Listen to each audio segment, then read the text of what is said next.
Bien, empezaremos el día de hoy. Continuamos con el evento.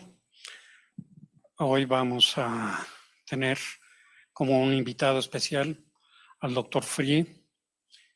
Voy a leer el currículum del doctor. El doctor Roger Frie es actualmente profesor de educación en la Universidad Simon Fraser y profesor afiliado de psiquiatría en la Universidad de Columbia Británica en Vancouver, Canadá. Profesor y supervisor en el Instituto William Alanson White de Psiquiatría, Psicoanálisis y Psicología en Nueva York. Es psicólogo y psicoanalista, así como historiador y filósofo social. Su último libro es Edge of Catastrophe, Erich Fromm, Fascism and the Holocaust. Y su libro editado más reciente es Culture, Politics and Race in the Making of Interpersonal Psychoanalysis. Otros libros incluyen el galardonado Not in My Family, German Memory and Responsibility After the Holocaust y History Flows Through Us, Germany, the Holocaust and the Importance of Empathy, y muchos otros. A partir de diciembre del 2025, será profesor universitario de psicoanálisis en la Facultad de Filosofía y Educación de la Universidad de Viena, en Austria. Pues empezamos cuando usted nos diga, doctor. Thank you so much. Muchas gracias. Realmente que para mí es un gran honor esta invitación, estar aquí para hablarles un poquito más. Quisiera empezar disculpándome en el sentido de que yo no hablo español. Aunque sí hablo otros idiomas, español nunca fue algo que aprendí, pero aún así estoy muy agradecido por la invitación. Qué bueno, ya escuché al intérprete, entonces podremos comunicarnos. Lo que podría hacer entonces es compartir mis láminas porque traigo muchas fotos que quiero ir presentándoles para ilustrar mi tema. Entonces, permiso para compartir pantalla para que muestre mis fotos.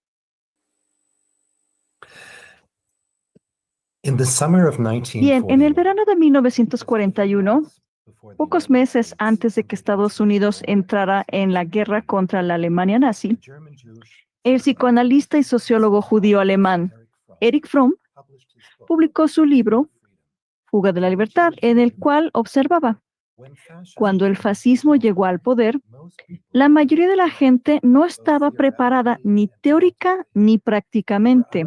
Eran incapaces de creer que el ser humano pudiera mostrar tales propensiones al mal, tal ansia de poder, tal desprecio por los derechos de los débiles o tal anhelo de sumisión. Dados los horrores que el fascismo y los gobiernos autoritarios desataron durante las décadas de 1930 y 1940, es difícil comprender hasta qué punto nos enfrentamos hoy a una renovada amenaza de fascismo.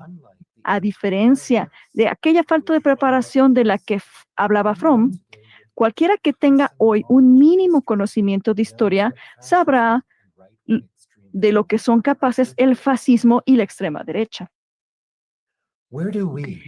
¿Y cuál es nuestra posición como psicoanalistas ante este peligro claro y presente? Al psicoanálisis a menudo le ha costado trabajo abordar lo político o considerarlo inherentemente como relacionado con el enfoque de la profesión en la psique individual y en el entorno terapéutico. Yo creo que comprender la conexión entre psique y sociedad y abordar las crisis políticas actuales es sin duda uno de los retos más apremiantes a los que nos enfrenta nuestra profesión hoy en día. Mi ponencia abordará este problema centrándose en la obra y la vida de Erich Fromm, uno de los intelectuales públicos más conocidos de mediados del siglo XX, pero posiblemente uno de los psicoanalistas menos comprendidos. de los menos comprendidos.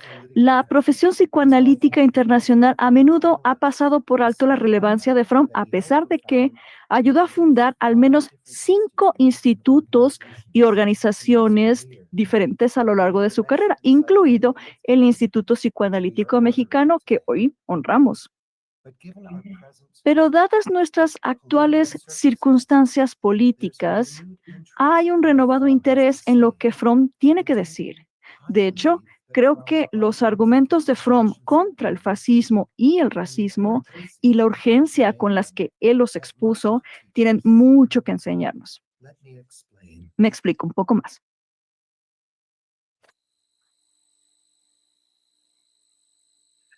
Escape from Freedom. Fuga de la libertad. Ay, perdón. Spoke directly to a reader. Este libro se dirigía directamente a unos lectores deseosos de saber por qué tantos alemanes expresaron un apoyo tan abrumador hacia Hitler. El libro atrajo a un público mundial y convirtió a Fromm en un intelectual público. Entonces, quiero inspirarme en las ideas de Fromm para reflexionar sobre el atractivo del fascismo en nuestra época.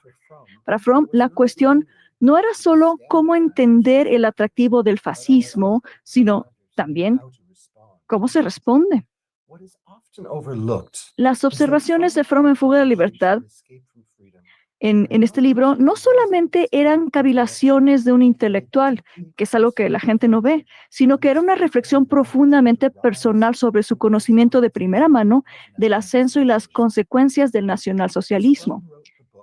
Puede que Fromm escribiera el libro desde la seguridad de Nueva York, pero al mismo tiempo estaba muy activo, muy inmerso en una campaña para salvar a sus familiares, amigos y colegas que se habían quedado atorados en la Alemania nazi. Lamentablemente, muy pocos sobrevivieron del genocidio. Por eso quiero empezar compartiendo algunas de las cartas sobre el holocausto de la familia de Fromm, que recientemente he traducido y publiqué en inglés por primera vez. La correspondencia sobre el holocausto de la familia de Fromm nos muestra hasta qué punto estuvo él implicado en la búsqueda de una vía de escape para sus familiares y amistades. Las cartas también nos ayudan a comprender hasta qué punto la experiencia personal de Fromm en tratar de salvar a sus parientes da forma a cómo respondió al odio que observó, no nada más durante el ascenso del fascismo, sino también más tarde en respuesta al racismo en Estados Unidos durante el auge del movimiento de los derechos civiles. Después de que Fromm llegara a Nueva York procedente de Suiza en 1934, presenció desde lejos el aumento de la legislación antijudía en la Alemania nazi y al mismo tiempo recibía los relatos de primera mano de los miembros de su familia que se quedaron atrás. No tengo tiempo para entrar en un análisis detallado de la correspondencia, pero las cartas demuestran que Fromm conocía los peligros del fascismo, al igual que conocía la importancia de levantarse contra él. Citaré de varias de las cartas escritas por 2 tías de Fromm, Sophie Englander y Gertrude Brandt, para que se hagan una idea de su poder y su alcance. Empezaré con la carta de Sophie Englander. Esta es una foto de Sophie y su esposo David Englander, que fue tomada en 1934. La carta con la que empiezo estaba dirigida a su hija Eva. Sophie y su esposo no pudieron conseguir visas, por eso se habían quedado en Berlín, mientras que Eva y su esposo y sus 2 hijos sí pudieron escapar a Chile en 1939. Justo antes del inicio de la Segunda Guerra Mundial. En las cartas de Sofía se menciona a Eric todo el tiempo, ya que él era fuente de financiamiento para ellos, además de ser la esperanza de poder acceder a una visa para escapar a los Estados Unidos. La carta que les leeré fue escrita el 29 de agosto de 1942, apenas unos días antes de que Sophie y su esposo fueran deportados de Berlín a Theresienstadt, el campo de concentración en donde fueron los 2 asesinados. Dear Eva, Querida Eva, nos alegramos mucho de que tengas éxito y de que estés allá. ¿Cuánto más duro sería si hubiera sido diferente, aunque sintamos ansiedad por ti? Para tu cumpleaños, querido William Breslauer era el marido de su hija Anna Ruth. Para tu cumple, visitamos a tus padres y tomamos café a tu salud. Un par de días después, los padres, Samuel y Berta Breslauer, viajaron a Terezindat, cerca de Praga. Probablemente iremos a Terezindat dentro de poco, pero aún no sabemos la fecha exacta. Nos alegra volver a vernos allí. El amigo del padre Breslauer, el doctor Alexander, también está ahí, lo mismo que tu tía Flora e innumerables amigos y conocidos. La tía Hulda deja su departamento pasado mañana. Se supone que será bueno para nosotros, los viejitos allá, especialmente por el buen clima y los alrededores. Lamentablemente, Martin y Johanna, que son otros tíos de Fromm, no están ahí. Estaban en el gueto de Varsovia. Hace semanas que no sabemos nada de ellos y estoy terriblemente preocupada porque pues el tío Martin ya estaba de por sí muy mal por su enfermedad biliar. Eva, por favor, mantente sana y no te preocupes por nosotros. Siempre te lo digo en todas las cartas porque pues no sé cuál te llegará o no te llegará. Eva, nosotros hemos tenido muchas cosas muy buenas y hermosas en la vida, hijos y nietos maravillosos por quienes gozamos la mayor alegría. Eso vale tantísimo. Cuando seas vieja, sabrás realmente lo que esto significa. Al final de la carta, Sophie le pide a Eva que envíe sus más queridos saludos a Eric y a su mamá, Rosa, que era la hermana favorita de Sophie. El significado personal de estas cartas de Fromm nunca se podrá explicar lo suficiente. Después de su muerte en Suiza en el 80, Rainer Funk encontró esta copia entre todos los objetos más preciados de Fromm. O sea, Fromm había cargado esta carta consigo 4 décadas y se la llevó de Nueva York a Ciudad de México y de vuelta a Suiza. Podría hablar más del contenido de la carta al final porque me parece muy relevante. Otra tía de Fromm era Gertrude Brandt. Esta es la foto de ella con su esposo de 1932. Antes de la guerra, Gertrude había sido maestra y trabajadora social. La mandaron a un gueto en Polonia en 1939, donde permaneció hasta 1943. Ese mismo año fue asesinada en campo de concentración de Treblinka. En el gueto, Gertrude se convirtió en cuidadora de niños. Sus cartas son muy conmovedoras. Sus reflexiones sobre la naturaleza de las relaciones humanas y el amor y la importancia fundamental de dar libremente de uno mismo a los demás son a menudo profundas. Lo que a mí me sorprende es que a menudo encuentro ecos de las cartas que la tía Gertrude escribió a Fromm en el escrito de Fromm sobre las relaciones humanas y el amor. Quiero compartir con ustedes 2 de estas cartas. El 13 de julio de 1941, Gertrude escribe desde el gueto que es este poder de la bondad el único que yo admiro. Ya no tengo más admiración por la inteligencia, la educación, la habilidad, si es que la bondad no está ahí primero, si la bondad no está ahí como completamente determinante en el centro del ser y todo irradia de ella. ¿Cómo es posible que, incluso con toda esta supuesta inteligencia, la civilización no ha llevado a la gente ni un ápice más allá? Creo profundamente en la fuerza de la bondad y del amor y en su poder eterno e inmortal. Cuando pienso en ello, me reconforta pensar que quizá mis días no sean del todo inútiles aquí, si tan solo un poquito de bondad y amor pudiera irradiarse desde mí hacia los demás. Quizás si algún niño o alguna mujer joven o quizá una persona joven que esté comprometida aún con la vida y pueda llevar esta chispa hacia adelante. Y a finales de febrero de 1943, solo unos meses antes de ser asesinada, y en medio de circunstancias inimaginablemente inhumanas en ese gueto, Gertrude escribió: el dolor no debe solidificarse ni endurecerte. Ya he atravesado muchas puertas de sufrimiento y no me llevaron a la oscuridad. Como un ciego, cuando todos los sentidos se agudizan, mi alma enciende antorchas para no perder el rumbo a medida que mi vida se oscurece. Es como si me quitaran y consumieran toda mi energía, como si solo la fuerza vital esencial sostuviera esas antorchas. Y esta necesidad alimenta una nueva energía que sostiene la vida.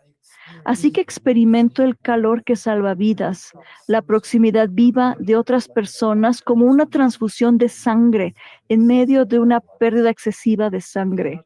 No se puede comparar, ni una sola palabra. Es la verdad más íntima. Lo mejor para mí ahora sería estar intensamente activa y poder ayudar todo lo que pueda. Por desgracia, no será posible. La miseria me impide afrontar la necesidad. Apenas hay quien pueda ayudar o sea capaz de ayudar. Solo hay esos que necesitan ayuda. ¿Cómo me pesa esto? La idea de encontrar una salida me atormenta. La gente dice que no es posible y las condiciones parecen confirmarlo. Pero yo quiero encontrar una salida a pesar de todo. Y si no es posible, hay que intentar lo imposible, porque la gente está pereciendo de debilidad. Se están perdiendo. Padres llorados por sus familias, madres lloradas por sus hijos.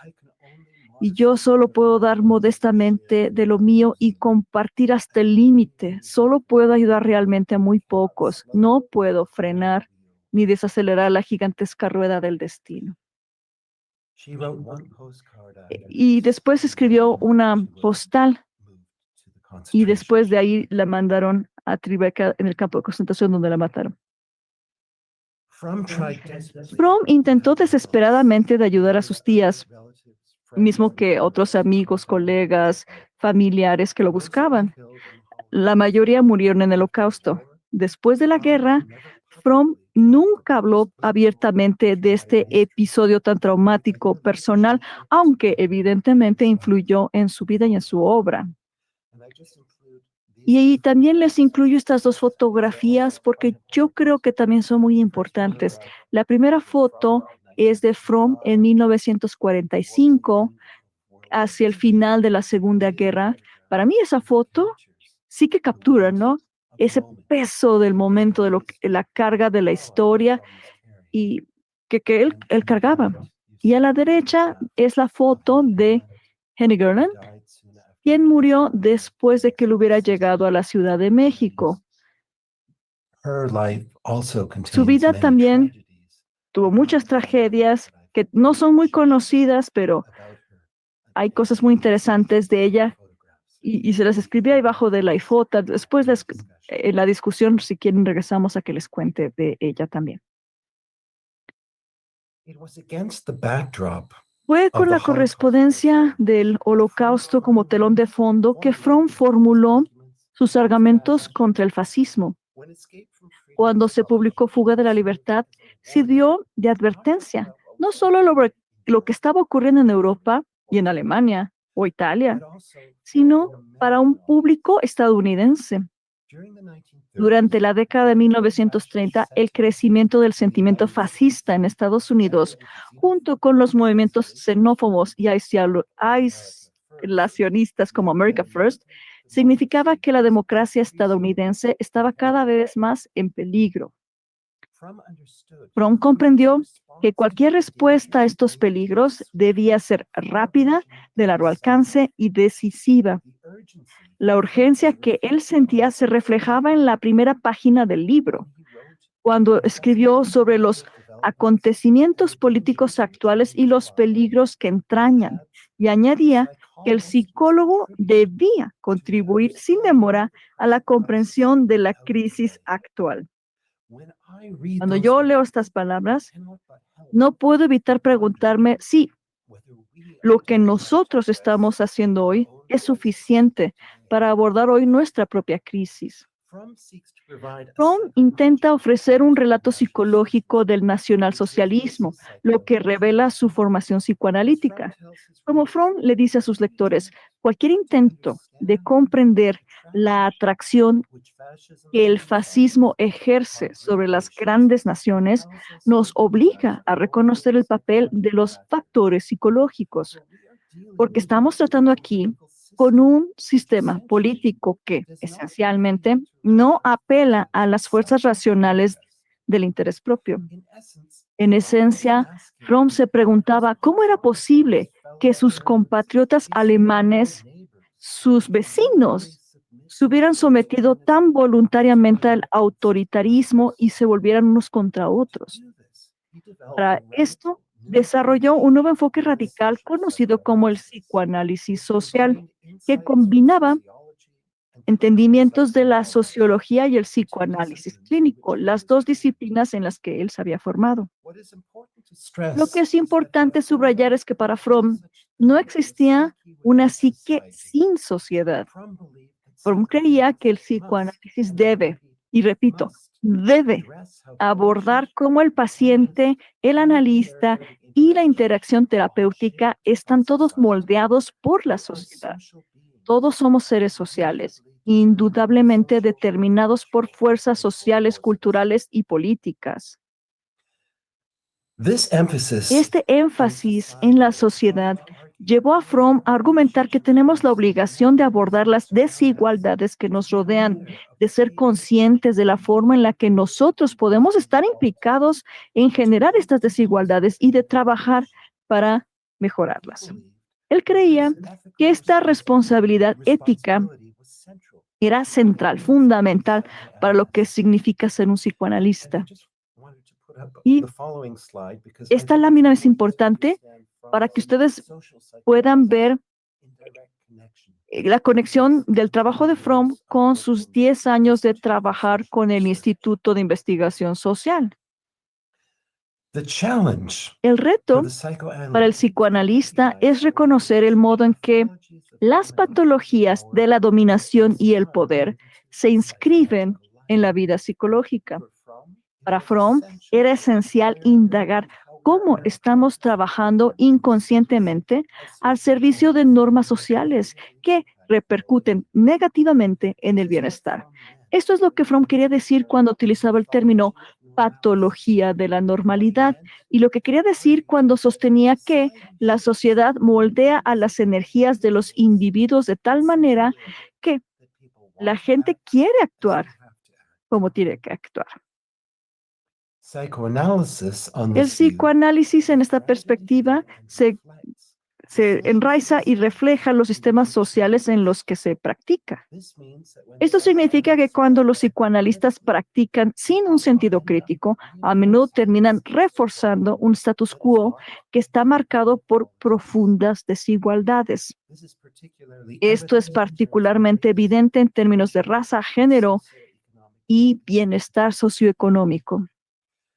En 1943, el año en el que cofundó el Instituto William Alanson en Nueva York, de donde yo estudié, Fromm escribió, el psicoanalista no solo se ocupa de la readaptación de los individuos neuróticos a la sociedad en la que viven. La tarea debe consistir también en reconocer que los ideales de normalidad de las personas pueden contradecir el objetivo de la plena realización de sí mismos como seres humanos. Es la creencia de estas fuerzas progresivas en la sociedad que llevan a este entendimiento. El psicoanálisis, si no pierde de vista el problema humano, tiene una importante contribución que hacer en este sentido. Así pues, el psicoanálisis, tal como lo concibe Fromm, no solo ayuda al paciente que sufre, también aborda las estructuras sociales que dan lugar al sufrimiento. Sin embargo, en las décadas conservadoras de la posguerra, sobre todo en Estados Unidos, la innegable postura progresista de Fromm creó malestar y enojo entre no pocos de sus colegas estadounidenses. También podríamos preguntarnos de qué manera el impulso progresista inicial del psicoanálisis, tan evidente en el Instituto Psicoanalítico de Berlín, donde se formó Fromm, fue después descuidado por la profesión de la posguerra a medida que se alejaba de sus primeras raíces radicales. Eso también se reflejó en el hecho de que muchos psicoanalistas judíos, europeos, emigrados y refugiados intentaron rápidamente aclimatarse a nuevos entornos sociales que tendían a ser más conservadores por naturaleza. Entre este grupo, Fromm destaca por sus incondicionales opiniones políticas. Entrevistado en la televisión estadounidense a finales de la década de 1950, poco después de que el macartismo había llevado a la detención de no pocos intelectuales como socialista ante una audiencia nacional de televisión. O sea, decir que Fromm tenía valor político es quedarse muy corto. También fue su insistencia en adoptar una postura progresista y pública en cuestiones políticas que hizo que el FBI compilara un voluminoso expediente sobre él durante muchas décadas, a pesar de que ya para entonces, después de 1950, Fromm ya se había ido a vivir a la Ciudad de México. En pocas palabras, Fromm era un socialista irreversible que creía fervientemente en la necesidad de un cambio sistémico. A menos y hasta que comprendamos esta faceta básica de quién era Fromm, será muy difícil entender su trabajo como psicoanalista o por qué vuelve a ser relevante el día de hoy. Vaya, siempre ha sido relevante. Esa relevancia, creo, es particularmente clara cuando se trata de la postura de Fromm contra el fascismo y el racismo.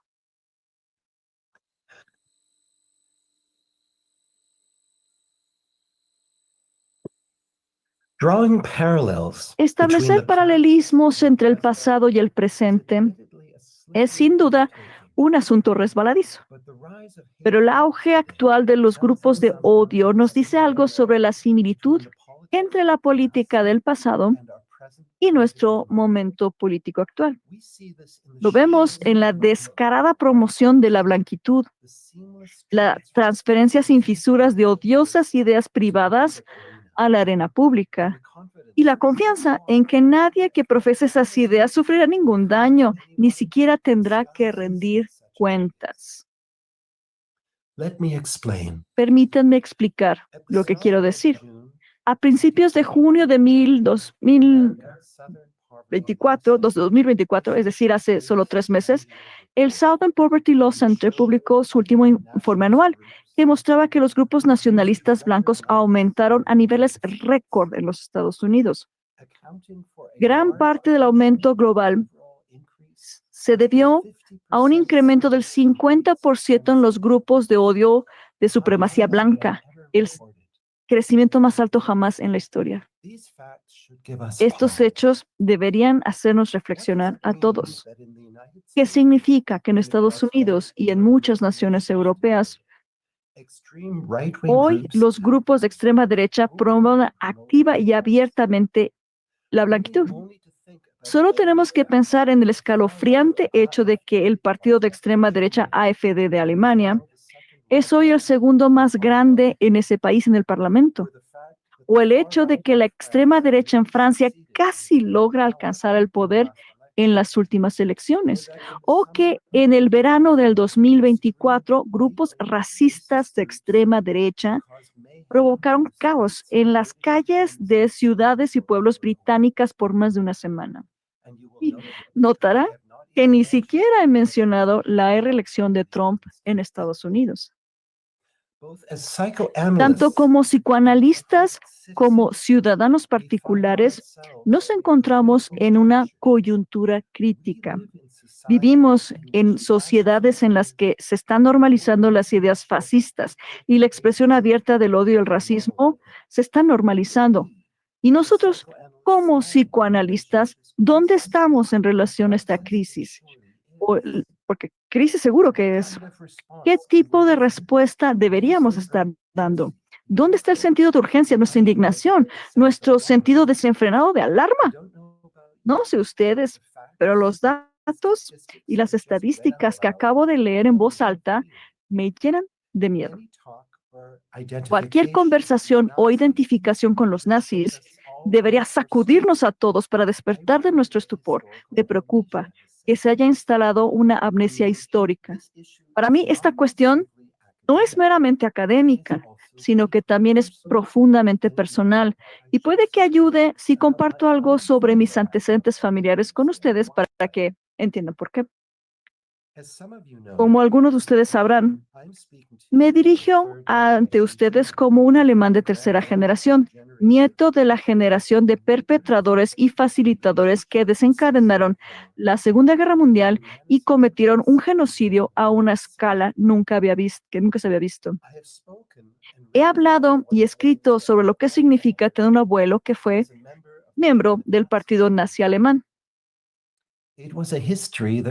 Es una historia de la que no se hablaba en mi familia hasta que yo vi una fotografía que no conocía de mi abuelo de joven en un uniforme nazi y empecé a entender su pasado nazi, a investigar ese pasado que se había ocultado en silencio. Así aprendí que mi abuelo no participó directamente en crímenes contra la humanidad, pero mis abuelos a los que conocí y amaba yo de niño, sí pertenecieron a los millos de facilitadores alemanes que apoyaron al régimen nazi y que hizo posible que los crímenes se dieran. Esta es una de las muchas fotos que encontré sobre mi abuelo. Ahí está mi abuelo con mi mamá y mi tío del otro lado, y él trae su pin del partido nazi en la solapa. Como nieto, no puedo ser responsable de las creencias o acciones de mis abuelos que tuvieron lugar mucho antes de que yo naciera, pero sin duda sí soy responsable de saber lo que ocurrió, de recordarlo y sobre todo de denunciar en voz alta los peligros del extremismo de las derechas. De hecho, fue el reto de comprender lo que significaba tener abuelos que habían pertenecido a la generación nazi de los perpetradores en Alemania, lo que me llevó a estudiar a Fromm hace muchos años, cuando estaba yo estudiando historia y política en la Universidad de Londres. No podemos sentarnos nada más observar cómo van pasando los acontecimientos. A fin y al cabo, la complacencia engendra complicidad. Así pues, a las preguntas principales de mi charla, ¿qué significa hablar en oposición? ¿Y qué podemos aportar nosotros, los psicoanalistas? La vida y la obra de Fromm demuestran lo que significa ser a la vez un crítico social y un psicoanalista en ejercicio. Frente al odio racial, Fromm defendió que una política de compromiso y una psicología del bienestar no solo pueden, sino que deben ir de la mano. Para entender el análisis del nazismo de Fromm es importante conocer el trabajo que él realizó en la década de los 30. Lo más importante fue su estudio de los trabajadores alemanes durante el ascenso del partido nazi alemán. No tengo tiempo para entrar en detalles, pero la pregunta que Fromm quería responder fue por qué estos trabajadores no parecían dispuestos a enfrentarse políticamente a los nazis. Su preocupación de Fromm era entender ese atractivo psicológico del autoritarismo. Él dijo, afirma, busca y disfruta de la subyugación de los seres humanos. Los fuertes y poderosos son simplemente admirados y amados por estas cualidades. Los débiles e indefensos son odiados y despreciados. Así Fromm amplió esta idea en su artículo de 1937 sobre el sentimiento de impotencia. Comentando sobre los peligros del autoritarismo, él dijo, en los estados autoritarios, la incapacidad de tener alguna influencia se eleva a un principio consciente. The latter point is especially Este punto es especialmente importante porque él decía, Average adults in our society el adulto promedio de nuestra sociedad es en realidad extraordinariamente indefenso y esta impotencia tiene el efecto aún más opresivo porque se les hace creer que en realidad las cosas deberían ser completamente diferentes y que es su culpa si son tan débiles. they have no power Es decir, whatsoever. no hay poder para la gente para determinar su propio destino. Fromm's observations Las observaciones de Fromm se aplican, sin duda, también a nuestra época actual. Para conseguir apoyo, los líderes populistas y autoritarios de las derechas juegan con la impotencia que Fromm describió. Ofrecen promesas vacías de seguridad mientras culpan a los inmigrantes, a los refugiados y a los grupos raciales o minoritarios de todos los problemas. Y en el proceso alimentan las llamas del racismo, la discriminación. Esta fue precisamente la táctica empleada por Hitler y el partido nazi. El punto clave era que Hitler proporcionaba a millones de alemanes una vía de escape, sometiéndose a un poder mayor. En este sentido, la perspectiva de Fromm fue anticipada por su colega cercana Karen Horney. Fromm expanded on Horney's perspective by elaborating Él not only tomó la idea de Horney no nada más en la idea de someterse a un líder autoritario, sino el deseo a la par dominar a otros. Y él explicó cómo es el proceso psicológico de esto. Mientras que los líderes son los que gozan del poder, las masas también están obteniendo una satisfacción sádica. Las minorías raciales y políticas de Alemania y eventualmente de otras naciones que son descritas como débiles o decadentes son los objetos del sadismo con el que se alimentan las masas. Mientras Hitler y su burocracia disfrutaban del poder sobre las masas alemanas, estas mismas masas alemanas se les enseñaba que disfrutaran del sadismo del poder sobre otras naciones y grupos y a dejarse llevar por esa pasión por el dominio. El atractivo emocional de la ideología nazi residía, según Fromm, en su espíritu de obediencia ciega a un líder y de odio en contra de las minorías raciales y políticas, su ansia de conquista y dominio, su exaltación del pueblo alemán y de la raza nórdica. No es difícil reconocer los paralelismos con la dinámica social y política que vemos hoy. Los grupos nacionalistas blancos que ya he mencionado, igual que los políticos que de forma implícita y explícita los apoyan, atribuyen todos los problemas a las minorías a las que pretenden vilipendiar. Cabe señalar que cuando Fromm escribió Fuga de la Libertad a finales de los años 30, no podía haber sabido lo peligrosas e irracionales que llegarían a ser el anhelo de someterse y la huida hacia el autoritarismo que describía. Tras su publicación, fue aclamado casi universalmente. Lamentablemente, las únicas críticas negativas vinieron de psicoanalistas freudianos, la más notable de las cuales fue la de Karl Menninger, quien escribió cáusticamente en The Nation que Erich Fromm era en Alemania un sociólogo distinguido. Su libro está escrito como si él se creyera un psicoanalista.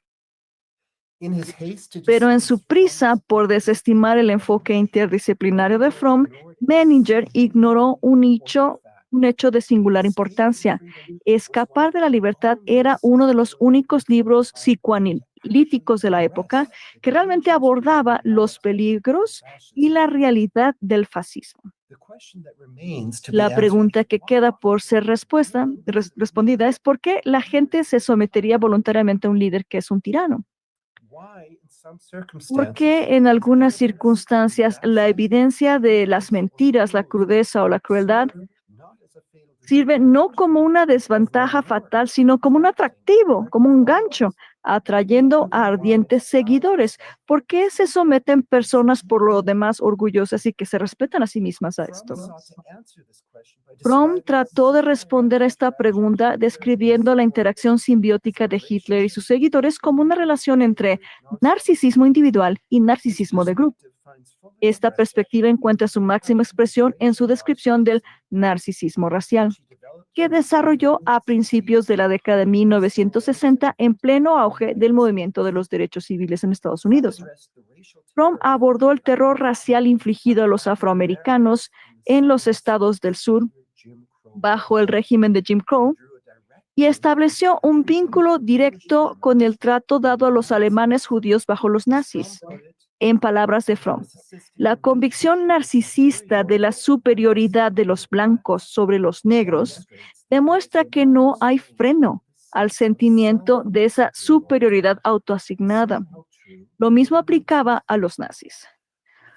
Fromm estaba describiendo, en efecto, cómo la supremacía blanca había impuesto la segregación racial a través del sistema legal de Jim Crow a nivel estatal y local. Una vez en el poder, en Alemania, Hitler y el partido nazi promulgaron una serie de leyes similares que se basaban directamente en la legislación racial estadounidense. Nuestra comprensión de las conexiones directas que existen entre la Alemania nazi y las leyes raciales que existían en Estados Unidos durante la década de 1930 es algo reciente. Fromm no hubiera sabido que los abogados nazis viajaron a Estados Unidos para inspirarse de la legislación racial estadounidense, pero vaya, sabía lo suficiente por haber vivido en Alemania como para establecer una conexión directa entre el narcisismo racial que existía en la Alemania de Hitler y el que se encontraba en el sur de los Estados Unidos. Como señala Fromm, el grupo narcisista racial encuentra una satisfacción sádica derivada de la creencia de ser superior a otro grupo racial señalado como inferior. Volviendo a la naturaleza del narcisismo en sí, Fromm sugirió que el narcisismo racial de los grupos y el narcisismo maligno de los individuos están directamente relacionados. Ambos son crudamente solipistas y xenófobos. Fromm sostiene que el narcisismo de grupo de los blancos o de los arios es tan maligno como puede serle el narcisismo extremo de una sola persona. Y a continuación, señala un punto especialmente importante. Y aquí les puse en negritas por lo mismo. El grupo altamente narcisista está ansioso por tener un líder con el que pueda identificarse. El líder es entonces admirado por el grupo que proyecta en él su propio narcisismo. En el acto mismo de sumisión al líder poderoso, que es en el fondo un acto de simbiosis e identificación, el narcisismo del individuo se transfiere al líder. Cuanto mayor es el líder, mayor es el seguidor. Las personalidades que como individuos son particularmente narcisistas son las más cualificadas para cumplir esta función. El narcisismo del líder que está convencido de su grandeza y que no tiene dudas es precisamente lo que atrae al narcisismo de quienes se someten a él. El líder medio loco suele ser el más exitoso. Es difícil no reconocer los paralelismos entre lo que Fromm escribió en 1964 y el líder que ocupa actualmente la Casa Blanca en Washington, D.C. Lo alarmante es que las afirmaciones de Trump de que los inmigrantes están envenenando la sangre de nuestro país no solo fomentan la violencia racial, sino que estas mismas ideas fueron centrales para la Alemania nazi. Sin embargo, a pesar de este escalofriante hecho, Trump sigue contando con un amplio apoyo, especialmente entre los votantes blancos nacionalistas y cristianos. Es muy difícil comprender el grado de deshumanización que se está produciendo. Fromm's experiences and Las writings experiencias de Fromm y sus escritos nos hablan de momentos sin precedentes. Al ver hacia atrás, la historia de Hitler y del Holocausto debería ser suficiente para desalentar a la gente acerca del pensamiento fascista. Sin embargo, vemos en qué medida los movimientos de extrema derecha siguen siendo una amenaza para muchas democracias. Esto nos lleva a un alarmante momento en la historia. No podemos darnos el lujo de echar vuelta atrás al tiempo. De acuerdo con Fromm, una sociedad saludable se define por la participación activa de los ciudadanos en los foros democráticos. Cuando la relación entre el individuo y la sociedad se ve amenazada o se rompe, las consecuencias pueden ser desastrosas. Como profesionales psicoanalistas y como individuos, tenemos la obligación de actuar. No podemos permanecer al margen de los acontecimientos que se desarrollan a nuestro alrededor. Esto es lo que Fromm quería decir cuando se refería a la persona como inherentemente política. Y es precisamente esta comprensión crítica lo que las feministas de la segunda ola trataron de plantear con su mantra: lo personal es político. Fromm echoed this point when Fromm he wrote, hizo eco de este punto cuando escribió que la vida privada y la pública no se pueden separar. No podemos separar el conocimiento de nosotros mismos del conocimiento de la sociedad. Ambos van de la mano. Tenemos que ser personas políticas, incluso diría que personas apasionadamente implicadas en la política. Cada uno de nosotros, de la manera que mejor se adapte a nuestro temperamento, a nuestra vida, a nuestra propia vida laboral, a nuestras propias capacidades. Fromm quería demostrar que el camino hacia el nacionalsocialismo en Alemania no era ni inevitable ni accidental, y que el fascismo también podía ser una amenaza en otras naciones. Como Fromm le dijo a sus lectores en Fuga de la Libertad, no hay mayor error ni peligro más grave que no ver que en nuestra propia sociedad nos enfrentamos al mismo fenómeno que es terreno fértil para el ascenso del fascismo en cualquier parte. Espero que haya podido yo expresar que nosotros como psicoanalistas no podemos darnos el lujo de quedarnos callados. Tenemos que jugar un papel importante para desempeñar un fomento de la comprensión crítica con nuestros pacientes o hacia la sociedad.